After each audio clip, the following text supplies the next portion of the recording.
Bienvenidos a Viñetas, otro vídeo sobre novedades editoriales. Allá vamos.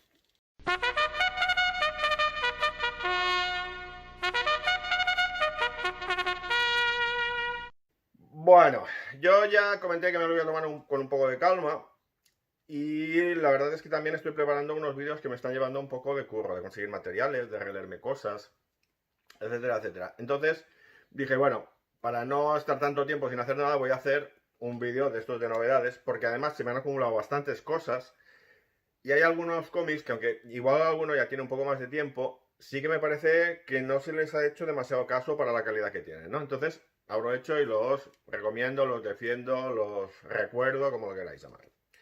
En fin, como siempre, orden de lectura, han venido como han venido. Y el primero sería este, editado por Bank, Rock y Snon, de Linhart. Esto, un buen tochito. Esto es una historia que nos lo venden como un Nordic Noir, ¿no? Es esta corriente de novelas policíacas que empezaron con las de Millennium y después han venido 40.000 más, ¿no? Joe Nesbo, etc. Y algo hay de esto, ¿no? Esto es una historia que pasa en un pueblo lleno de nieve, un pueblo con gente muy rara, y donde pasó una cosa hace años, y hay un investigador de una compañía de seguros que viene a investigar a ver qué ha pasado, y el investigador no está muy bien de la cabeza, y la policía que lleva esto tampoco está muy para allá, y entonces, bueno, digamos que este ambiente frío, estas gentes un tanto no demasiado expresivas, pues como el estilo gráfico de Linhart, que es así como hermético, como frío, como muy cuadriculado y tal, pues le va de miedo, ¿no? Entonces se crea un ambiente muy, muy interesante. También hay que decir que yo creo que es un Nordic Noir pasado por el sur, porque hay a veces unos detallitos así con sorna, con un poco de mala baba, que a mí me han gustado especialmente y que no hacen que el cómic sea un seguimiento al pie de la letra de las corrientes más convencionales del Nordic Noir, ¿no? En fin, a mí me ha parecido gráficamente muy interesante y ya os digo que la historia también tiene bastante gracia, ¿no? Entonces, este cómic, si no lo conocéis y os apetece leer algo así en plan policíaco, pues también no es una mala opción. Vale, segundo, Sueños de tinta, de Juan Álvarez, editado por Nuevo 9. Juan Álvarez, casi todos lo recuerdan por sus colaboraciones del jueves, ¿no? Los Mendrugos, etc. Pero también ha hecho cosas un poco más autobiográficas. En The Ponent publicó en 1968, por ejemplo, Un año de rombos.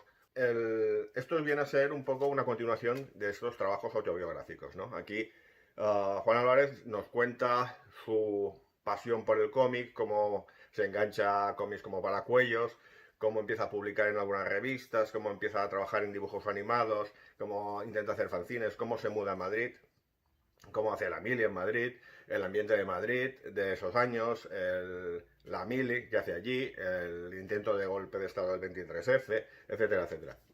La verdad es que se lee muy bien, es muy ameno, es muy entretenido, te metes muy bien con los personajes que hay, el ambiente que te transmite de esos años, del Madrid de esos años, etc. Y sí que te quedas un poco con ganas de ver un poco cómo continúa, ¿no? Eso sí, parece que la historia te está pidiendo una continuación para, aunque no queden cabos sueltos ni historias, sí que te da una sensación de que te pide un poco más de desarrollo del personaje, ver un poco más qué pasó con alguno de ellos, etcétera, etcétera. Pero ya os digo, a mí también una lectura que me ha gustado bastante. Esto ya es más complicado de conseguir. Las 5 banderas de Pau. Primer tomo van a ser 5 tomos. Esto lo ha hecho por crowdfunding, aunque hay algunas librerías que lo tienen y seguramente si se puede conseguir algún ejemplar directamente del autor y tal, ¿no?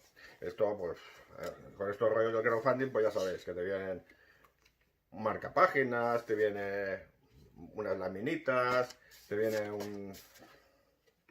aquí la laminita está firmada y numerada y tal, lomo de tela, que es muy mono. Y aparte de esto también te viene el librito este, que es de documentación, de cómo se ha documentado para la obra, etcétera, etcétera. ¿Qué es esto? Esto es el primer álbum de 5. Y esto es la historia del abuelo de Pau. Es decir, el abuelo de Pau participó en la guerra civil, después se tuvo que exiliar a Francia, después tuvo que volver a España. Entonces, durante toda una serie de años estuvo bajo 5 banderas. Entonces aquí está contando un poco toda su participación en la guerra civil, cómo se tuvo que exiliar a Francia y cómo acabó en un campo de refugiados allí de Francia y las penurias que pasó, ¿no? Esto está muy documentado y además tiene la suerte de que no es una cosa de que recupere de así de los recuerdos de lo que contaba su abuelo y tal, aunque alguna cosa de esta supongo que habrá, sino porque su abuelo dejó unos cuadernos manuscritos contando todas sus peripecias. Entonces eso es lo que le ha servido de base para desarrollar el cómic. El dibujo de Pau es muy expresivo, funciona muy bien, adaptando personajes humanos al mundo de los funny animals y manteniendo ese punto de crueldad que a veces suelen tener sus historias, ¿no? Es decir, un dibujo muy bonito, pero que a veces en el fondo hay cosas como bastante más sórdidas y bastante más duras. El crowdfunding fue como un tiro, se consiguió en un Plus Plus y supongo que ya debe estar trabajando en el segundo, que supongo que este año acabará saliendo más pronto o más tarde. Nada, si podéis conseguirlo porque está muy bien. Y de hecho, tuvo incluso exposición en Angoulême, etcétera, etcétera. O sea, es un cómic de estas cosas que no se entienden muy bien de nuestro mercado, ¿no? Que se tenga que montar el autor el crowdfunding, que esto para que pueda vivir un poco dignamente del tema, ¿no? Pero bueno, esto es lo que tenemos. A ver, esto es una reedición más o menos. Los sueños del niñato, de Gallardo, Miguel Gallardo. A ver, esto es una reedición ampliada del álbum que se editó ya a final de los 80. A un tamaño mayor, con tapadura. Este álbum hacía mucho tiempo que no se había editado. Es muy complicado de conseguir. A mí me faltaba y hacía tiempo que lo buscaba y no había forma de conseguirlo. Entonces, claro, esta edición ampliada, pues como que ya pasó del original 20.000, ¿no? Estos son historias del personaje del niñato, esta especie de kinky que crearon Gallardo y Mediavilla, pero solo desarrollados por Gallardo y donde cuenta pesadillas que tiene por el mono y donde Gallardo ya empieza a desarrollar con muchas ganas esta pasión del pastiche, ¿no? Del homenaje, de meter referencias a TVOs de Bruguera, a Yellow Submarine, a los TVOs de Marvel, a lo que sea, ¿no? Entonces hay allí muchísimas referencias y es lo que le ha dado al conjunto gráfico pues una personalidad bastante divertida. Las historias, bueno, pues son bastante sencillas, no tienen mucho, no tienen muy aquel, pero aunque solo sea por el placer gráfico, es un álbum que también recomiendo muchísimo, ¿no? Supongo que hay quien dice, creo que lo dice el prologuista, que esto venía por un poco de problemas con las drogas que tenía Miguel Gallardo en esa época, o una cosa así. Pero a mí, pues no lo sé, puede que sí, ¿no? Pero desde luego no se siente como una cosa especialmente sórdida, aunque el fondo pues es el que es, ¿no? Síndrome de abstinencia y todo esto. A ver, siguiente. Hollywoodland, de Sidru, al guión, y dibujos de Eric Maltet. Esto está editado por Dolmen y esto es un integral de 2 álbumes publicados en Francia y que son historias ambientadas en el Hollywood clásico, historias cortas, donde algunos personajes a veces repiten alguna historia de secundario o vuelven a protagonizar, historias sobre chicas que llegan a Hollywood esperando convertirse en estrella, de gigolos, de gente que tiene cines, de gente que pinta los carteles para los cines, de gente que tiene animales, entrena animales para que participen en los rodajes, historias contadas desde el punto de vista del coche de una personalidad de Hollywood, etcétera, etcétera, ¿no? Entonces, es muy ameno. No es igual una lectura apasionante, pero sí que es una lectura muy correcta y que pasas, si te gusta un poco el cine, te diviertes mucho, ¿no? Sobre todo lo bien que se transmite un poco la ambientación esta del Hollywood clásico de los años 40, 50 y tal. El dibujo es un dibujo de DVD muy clásico y si te gusta este estilo, pues también te lo pasarás como los indios, ¿no? ¿Qué más? Venga. Donald y el viento del sur, editado por Panini.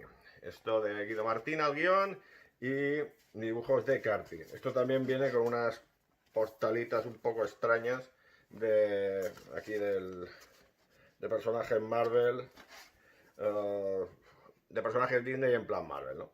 Esto es una historia, creo que se publicó en el 2000 y que es una versión, parodia de Lo que el viento se llevó. Evidentemente, toda la carga racial desaparece, o sea, allí esclavos, cero, negros, cero. Allí aparecen como muchos personajes en plan indio, que se supone que son los personajes negros de Lo que el viento se llevó, ¿no? En fin, y después la trama pues va un poco por su aire, porque hay los golfos apandadores por ahí metidos, y yo qué sé, bueno. Pero la verdad es que es una historia de estas simpáticas de los de mi generación que leían el Don Mickey o alguna generación más joven, pues se va a divertir bastante leyendo este tipo de historias. Sí que me parece bien que hayan adaptado, que hayan publicado esto en un formato más cómodo, tapa blanda, más económico, y no estos tochales de 50 euros, que me parece muy bien, pero que seguramente a un público infantil, que es el principal, en teoría, de estos productos, pues que le cae como muy lejos, y no creo que muchos padres estén para gastarse 50 euros así de buenas a primeras, como no sé, un cumpleaños, unas fiestas, unos reyes o una historia de esto, ¿no? Yo creo que hacer formatos así más económicos para este tipo de material es más conveniente. Vale, siguiente. Mala herba, de Bartolomé Seguí, editada por Salamandra. Esto es una adaptación de la novela de Manuel Javois. Y yo no he leído la novela. A mí estas historias, estas novelas que han de tener la adaptación al cómic ipso facto o al cabo de poco tiempo, pues normalmente no me suelo acercar mucho, porque si no me ha interesado la novela ya tampoco tengo un especial interés por el cómic, a menos que el autor pues me llame bastante la atención, ¿no? Como es el caso de Seguí.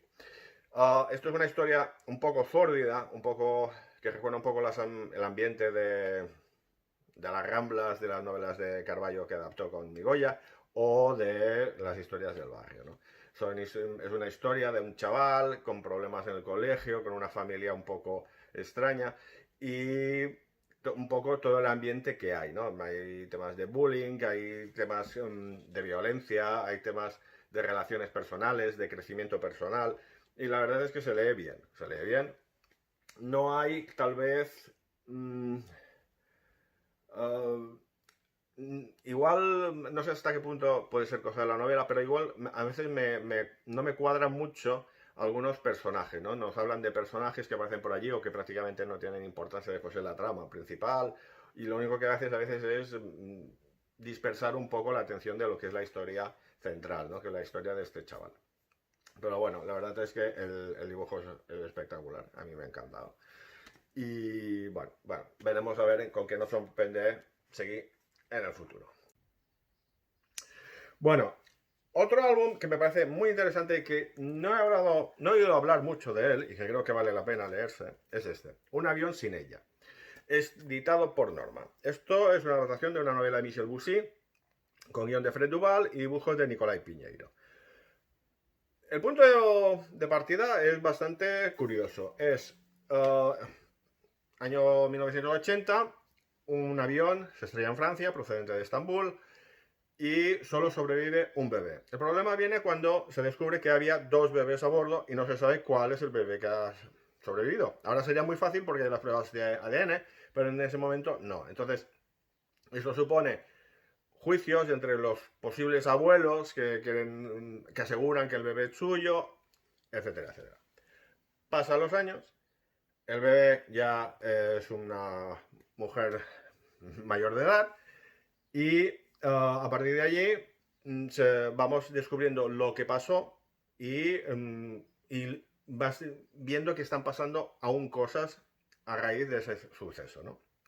Todo esto adornado por los posibles abuelos, el posible hermano, la posible hermana y un detective que ha llevado, o sea, ha estado años estudiando este caso, investigando este caso, y que empieza la historia cuando decide suicidarse y dejar un cuaderno explicando lo que ha ido descubriendo durante este tiempo. La gracia de la historia para mí es un poco cómo está contada, ¿no? Porque juega mucho con con espejos deformantes, ¿no? El posible hermano, la posible hermana, los posibles abuelos, etcétera, etcétera. Y esto le da bastante juego a todas las relaciones entre los personajes.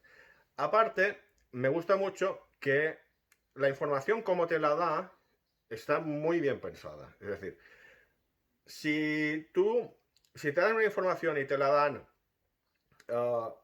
parcial, pues esto puede hacer que tú creas que es una cosa. O si te la dan defectuosa, te mienten a propósito o no, pues también puede pasar que, en fin, y a partir de allí también sorpresas, giros, etcétera, etcétera. Funciona muy bien, se lee muy bien, hay tensión, etcétera, etcétera, muy bien. Y a mí es un thriller estupendo. Y además está con un dibujo muy, muy elegante de Piñeiro, con un color también muy elegante. La verdad es que funciona de miedo. Yo me he quedado con bastantes ganas de leer más cosas de Debussy y espero más cosas de estos dos autores, ¿no?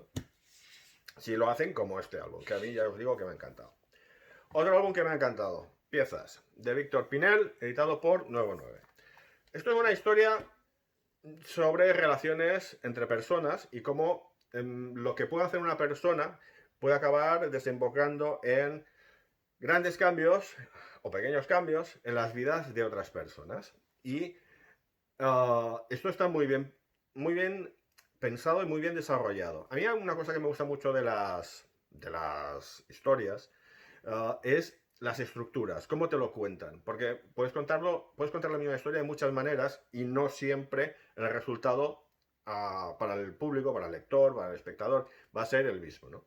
Y aquí hay un desarrollo de la trama y el análisis que se ha hecho para contarlo de esta manera que me ha gustado mucho, sobre todo cuando descubres al final todo el juego que hay de estructura, ¿no? La historia marco básicamente es la de un voluntario que va a un geriátrico a intentar que una anciana bastante cascarrabias y bastante insoportable pues deje de estar todo el tiempo en la habitación y salga y se integre con los otros residentes de la residencia geriátrica.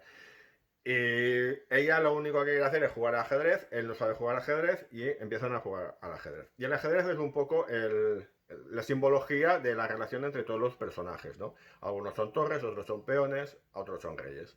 Y allí pues hay de todo, desde la directora del geriátrico, que es una persona divorciada, que está amargada y está un poco depresiva, a un actor de éxito de una serie de televisión pero que es un infeliz en su vida personal, a uno de los enfermeros o celadores, no sé exactamente, del geriátrico, que tiene relaciones, está casado con un voluntario que está trabajando en América del Sur y entonces esto hace que su relación sentimental pues se resienta por la distancia, a una cantante que toca en la calle, etcétera, etcétera. Y entonces, poco a poco tú vas descubriendo que hay relaciones, algunas son evidentes desde el principio, pero otras no lo son tanto, y como algunas cosas que algunos han hecho, pues esto ha provocado cambios en las vidas de otras personas, etcétera. Funciona muy bien, me ha gustado mucho la estructura. Y el dibujo también muy bien. Tiene a veces algunos ramazos manga, sobre todo en la vieja esta Cascarrabias, que os digo que es un hallazgo de personaje. Pero hay una mezcla ahí de diferentes estilos que le da un sabor propio también muy interesante, ¿no? O sea, léelo porque este también es de los que vale la pena. Este ya es más para completistas. El regreso del Capitán Nemo, Las ciudades oscuras, guión de Benoit Peters y dibujos de Schuiten, editado por Norma. Bueno, este regreso a las ciudades oscuras, pues es un poco, entre comillas, ¿no? Porque casi todos son, esto más que un cómic es un libro ilustrado, son grandes dibujos muy, muy espectaculares. Si gusta Shooter es muy bonito de ver. La llegada del Capitán Nemo a las ciudades oscuras, ¿no? Pero es como en plan libro ilustrado. Las páginas impares tienes estos grandes dibujos en plan grabado antiguo. En las páginas pares tenemos la progresiva transformación del Capitán Nemo en el Julio Verde de las ciudades oscuras y con textos así tipográficos y tal. Al final se acaba convirtiendo un poco en cómic, va llegando algo del color y se acaba. Es una cosa para deleitarte con los ojos, porque historia hay poco que rascar aquí, ¿no? La gracia es que si os gusta Schuiten, pues después te ponen las ilustraciones que hizo para la edición francesa, la primera edición francesa de París en el siglo XXI, esta novela de Julio Verne que quedó perdida durante años y que se descubrió de casualidad en una caja fuerte que estaba cerrada y que tuvieron que dinamitar y bueno, toda una movida importante.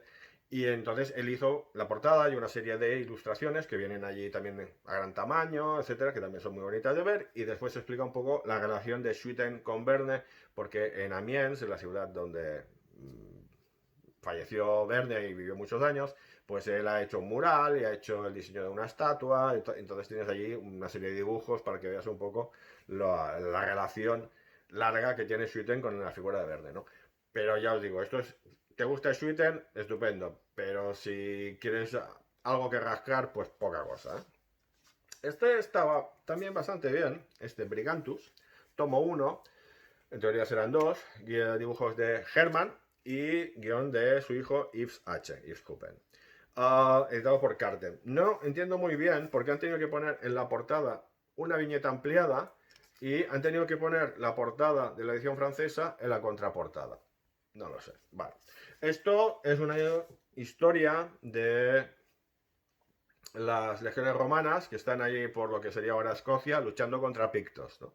Y perdidos en la niebla y sufriendo ataques y muriendo como chinches. La historia se lee bien. Supongo que la segunda parte, pues será un poco ya la venganza contra una serie de personajes y conociendo a este par tampoco me espero que acabe demasiado bien porque les gustan un poco a veces los finales un poco tremendos, pero sí que me ha gustado mucho el color funciona de miedo y yo creo que deberíamos estar muy satisfechos y agradecidos de que Herman, con la edad que tiene, siga dibujando al ritmo con el que sigue publicando y con la calidad con la que sigue publicando, ¿no? Entonces, yo de los trabajos últimos que ha ido haciendo estos últimos años, este me ha gustado especialmente y espero que pronto podamos ver esta segunda parte, ¿no? Otros que siguen trabajando a, a, con los años, pues Enrique Sánchez Ebulí, tercera entrega de Torpedo 1972, titulado Un hombre llamado Capullo y dibujado por primera vez por Leandro Fernández. A ver, uh, empecemos por Leandro. Alex Todd, Jordi Bernet, Eduardo Riso y ahora Leandro Fernández. Vamos, tienes unos antecesores con un cierto peso, ¿no? Entonces ha de dar un poco de vértigo. Y sale muy bien del envite, sale muy bien. A mí me ha gustado mucho cómo ha adaptado un poco su estilo a un dibujo más de claroscuro, siguiendo un poco el trabajo de Riso de los últimos álbumes, ¿no? Entonces, o sea, ahí hay un esfuerzo para mantener una homogeneidad gráfica bastante importante y funciona, se ha adaptado muy bien. La historia, yo he dicho que normalmente a mí me gustan más Torpedos las historias cortas, las historias largas las encuentro a veces muy reiterativas, muy alargadas, a veces un poco deslavazadas. Y esta es de las largas que más me ha gustado, de los de Torpedo 1972, el que me ha gustado con mucha diferencia, ¿no? ¿Por qué? Porque está como muy constreñida la historia, es decir, tienes una historia que va de Torpedo, Rascal y dos gángsters más van a saltar una timba de unos ricachones, la cosa sale mal, empieza a haber muertos a cascoporro, tienen que empezar a eliminar posibles chivatos que sabían lo que iba a pasar y la cosa se va complicando más y más y más hasta que allí hay un reguero de sangre a mansalva, ¿no? ¿Qué pasa? Que también están los detalles estos de juegos de palabras y hay algunos que funcionan bastante bien. Incluso algún chiste que no es un juego de palabras y que a mí me ha gustado bastante y me he reído bastante con él, ¿no? En fin, pues nada, Enrique Sánchez de Bubrí, enhorabuena, muy bien. A ver, otra cosa. La carrera del siglo, editada por Astiberri, dibujos de José Luis Monuera y guión de Kit Toussaint. A ver, a mí cuando me dijeron que esto iba de la maratón de las terceras Olimpiadas modernas en San Luis, pues como dije, bueno, pues vale, pero a mí esto, a mí los cómics deportivos como que me importan poco o nada, ¿no? En general. Y no, y porque va un poco más allá de contar la historia de esta maratón, que fue un verdadero desastre porque no les daban agua, porque los hicieron correr por caminos polvorientos y la gente de tanto tragar polvo, kilómetros y kilómetros, acababa vomitando sangre, que, en fin, que era un verdadero de disparate que los hacían correr a las 3 de la tarde con un sol que te morías, o sea, un disparate. Y después los miembros que fueron pasando por allí, los corredores, los atletas, pues hicieron, había algunos que déjalos, era para darles de comer aparte, ¿no? ¿Qué pasa? Que esta historia pues está bien adaptada, estás muy entretenido viendo esto. Y sobre todo yo creo que funciona también muy bien por la parte gráfica, ¿no? O sea, tienes a Munuera que tiene este estilo un poco Disney y que junto al color, el color es un color así normalmente con colores así como muy apagados, como muy sepias, pues le da un aspecto todo como de cómic, de cine cómico mudo, ¿no? De, supongo que por eso que era un referente porque hay dedicatorias a muchos de estos actores de cine mudo, etcétera. ¿Qué le falla a mi entender esta historia? Un poco el final. El final es un poco abrupto, es un poco... No, creo que necesitaba cerrar de una forma un poco más satisfactoria. Es como... Yo lo noté como muy hachazo. Entonces, con... Hablando... bueno, tampoco quiero contarlo, ¿no? Pero bueno, era un poco... No me acabó de... Me descolocó un poco. Casi hubiera sido mejor eliminar esa escena final para mí. Bueno, más cosas. Carlota Emperatriz, primer tomo. Estos serán 2 integrales en este álbum. En este tomo hay 2 álbumes franceses. En el segundo habrá 2 más y se acaba la historia. Esto, la historia de Carlota, que era una princesa belga que se casó con un archiduque de los Austrias, que estuvo una temporada de no sé qué por Venecia, Lombardía y no sé qué. Después los echaron y después estuvieron unos años casi encerrados en una mansión hasta que se convierten en los emperadores de México y para allá que se van, ¿no? A ver, historias de princesas, príncipes, historias reales, tampoco me interesan demasiado normalmente, ¿no? Porque si quiero saber algo, me voy a libros de historia o cosas de esas. Pero esta me ha gustado porque ya avisan que ellos como que se lo toman bastante, esto es una historia ficcionalizada y ya lo asumen con todas las de la ley, ¿no? Entonces, uh, bueno, vas leyendo. Me gusta sobre todo cómo algunos personajes que parecen ser una cosa después son otra, como incluyendo la protagonista que es así como muy tierna, muy buena, un poco pánfila, muy inocentona. En algún momento pues es un poco bruja, ¿no? Y un poco chantajista y un poco mal bicho. Esto está bien, esto me ha gustado. Pero sobre todo lo que me ha gustado es la parte gráfica, ¿no? O sea, a mí este dibujante me parece una mala bestia y es un tío que te dibuja cortes imperiales y bodas imperiales con unos resultados espectaculares o pueblos de México llenos de moscas y soldados muertos y tal, y lo que le echen. Y se defiende él solo, vamos, como gato panza arriba, ¿no? Estupendo. Espero el segundo tomo para ver qué hacen. Que no sé muy bien qué va a pasar. Bueno, yo ya me he leído la historia de esta mujer. Después de acabar el álbum dije a ver qué pasa con esta señora, qué le pasó, a ver qué hizo. Y bueno, el tercero vale, pero el cuarto va a ser un poco deprimente. Pero bueno, vamos a ver cómo salen. Porque como ellos ya dicen que lo van a ficcionalizar, vamos a ver con qué nos salen. Yo creo que van a pasar bastante a la historia real. Bueno, y acabo con este álbum. Soy su silencio de Jordi Lafebre, editado por Norma. Un thriller en Barcelona. Bueno, a ver, esto de thriller para mí tiene poquito. O sea, un thriller tiene muchísima más acción y aquí escenas de acción hay pocas. Hay un momento en un yate y poquita cosa más. Esto es muchísimo más un whodunit, ¿no? Un que lo hizo, una historia tipo Agatha Christie. Porque esas historias siempre son de gente muy rica en una mansión que matan a alguien, que todo el mundo quiere que se muera por diferentes motivos que van surgiendo, y un detective o detective, hombre o mujer, que se encarga de investigar, hablar con todos y llegar a conclusiones, descubrir quién lo ha matado o la ha matado o lo que sea. Y el detective siempre suele ser un personaje un poco estrambótico, ¿no? Pensemos en Poirot. Poirot con sus bigotes, que es belga, en una sociedad súper clasista británica, con las células grises, etcétera, etcétera. Un ego desmedido. Bueno, pues aquí un poco es esto, ¿no? Porque aquí tenemos a una psiquiatra con problemas mentales que está en tratamiento con otro psiquiatra y que oye voces de mujeres de su familia que ya han fallecido, ¿no? Una tía abuela miliciana de la guerra civil, una que se había casado con un torero, su abuela que hacía, que fue quien prácticamente la cuidó toda la vida, etcétera, etcétera.